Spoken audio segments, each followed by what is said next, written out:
Who are you and what do you do at CrystalCommerce? Hello everyone, my name is Nikki with Brand and Marketing Team. Hi, my name is Joe Orton and I'm the Head of Operations and the Head of Admin at CrystalCommerce. Jared Ellison, I'm the Head of Business Development here at CrystalCommerce. My name is Katrina and I am the Head of Creative Services. My name is David. I'm a Product Manager here at CrystalCommerce. I'm Pika and I work with the Creative Services team. I'm Wyatt Only with your marketing team here at CrystalCommerce. My name is Nick Amelia and I'm the Manager of Platform Operations.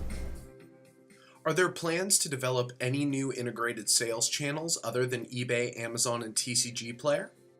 Yeah, we're really excited about the possibility of integrating other sales channels. So I've communicated personally with some other existing channels, not only marketplaces, but also places that are high content traffic sites for different card games, things like that. And we're really excited to make that a possibility. So having marketplaces not only for Magic products and for TCGs, but for board games and other things like RPGs, miniatures, different games, I think is something really exciting for the CrystalCommerce network. The template themes were a great innovation to your design process. Are there any new themes or functionality in the works? Over the next quarter, our Creative Services team will be developing many new themes with the mindset of quality over quantity. The answer is yes and yes. So we used to have a theme offering model where it's based on a starter, advanced, and a premium theme. We're scratching all of that. We're removing all of that in the mix. What we're gonna have are great starting premium themes. They're gonna be the premium level. A lot of you have seen Expo. Okay, we had our own video for that a few months ago. We're going to take all the themes into that level and make sure that address or include solutions based on areas of improvements in a retailer's business. Events, marketing, obviously visual merchandising for your products. All of that will be taken into consideration in the new themes that we're going to develop next quarter. I was hoping for more specific details in regards to POS v4. What can you share at this time?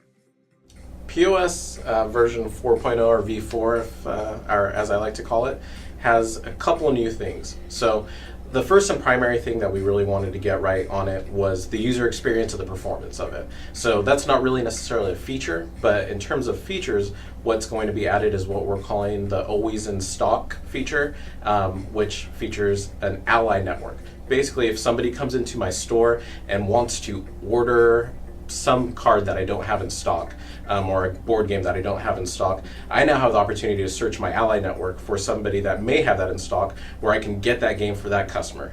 The great thing about that is I don't ever have to say, no, I don't have that, or no, I don't have access to that, and have that person walk out of the store, go to Amazon, and order that from somebody else online that isn't keeping that that loyalty and that experience that I want to always have with my customers. So now I can say, yeah, I have it. It's going to come from another warehouse, or if you want to be 100% transparent, it's going to come from another ally store that I work with, and I'll have it for you here tomorrow, the next day, whatever the terms are. You're going to be able to tell the customer that and work with the ally retailer to make that happen.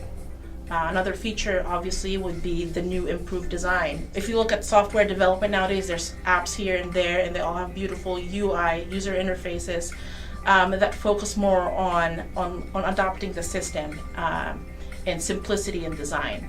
So you will see a more simple but elegant design that would be easier to use. Once a small design request is submitted, how do I find out what's going on with it? What is your process? There's absolutely a process and structure in place for small design requests. Once those are submitted through the admin, it is picked up by Tony, who sees it come into Asana, which is our project management tool. From there, Tony will be communicating with both the designer and the client. Yes, there is a structure when a small design request is submitted. We have a design expediter on staff. He processes the designs, contacts the clients to get more information and determine whether a request is billable or non-billable. And then after that, once we figured out what it is, it goes into a queue of small design requests and we pick it up in the order that they are received. Is there a plan in place to fix the import preview images? Definitely. We've been working on those image asset issues for quite some time. As you notice now on the importing side, it is showing. However, on the right side, once you have it ready, it doesn't show you the preview of the image. That is still broken, but that is also something that we are looking to have fixed in the future. Will your new reporting suite integrate directly with QuickBooks? Every business runs QuickBooks a little bit differently, and you use different codes for different specific things in that piece of software. And for us to say we already know how you use QuickBooks is just ludicrous. And for us to dictate how you can use QuickBooks and expect to be able to predict exactly what things your store needs is also ridiculous. So what we plan to do is have export data that you can import into QuickBooks and map into the correct columns and data points, but we don't expect to have any one solution that perfectly plugs into QuickBooks, because each business on our platform uses it a little bit differently. Is there a possibility of having channel-specific pricing options in the future? One price for TCGPlayer, one for direct, etc.? Yeah, channel pricing is something that was actually touched on a little bit at Gamma by our head developer Marcelo, and we do want to be able to not only to have that pricing be transparent so that you can set your pricing to a different channel's percentage, but also to be able to do that specifically for the channel. So it would be represented by channel. So eBay, Amazon, your direct website, POS, they would all have their own different pricing allocated towards it that you could set your pricing based off of for that channel specifically. What happened to the standard CCNN episodes? We've changed the format of CCNN to CCNN Q&A, marketing, and catalog, and each segment serves a purpose of sharing our answers to your day-to-day questions and educating you on marketing tips and tricks and best practices, and also product announcements or catalog updates. That's a great question. I've been involved with CCNN since it first began, since the inception of the first episode. I've kind of helmed every episode since, and we wanted to make sure that we were constantly delivering good, engaging content to you guys.